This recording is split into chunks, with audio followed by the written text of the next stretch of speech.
ஜாதகத்துல ராசி, ராசிநாதன், லக்னம், லக்னாதி இவங்க 4 பேருமே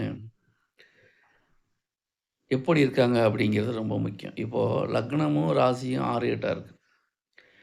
லக்னாதிபதியும், ராசி அதிபதியும் 6, 8ஆ இருந்தாங்கன்னா, அந்த ஜாதகத்துல எந்த ஒரு முடிவும் ஜாதகரால் தெளிவா எடுக்க முடியாது.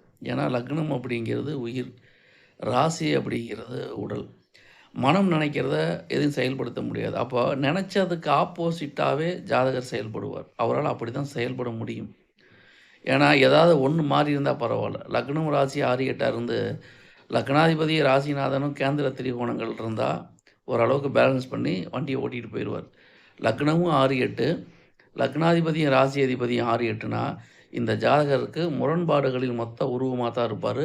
அவரு எது செஞ்சாலும் தடை, தாமதம், விரக்தி, சஞ்சலம் கண்டிப்பா வந்தே தீரும்.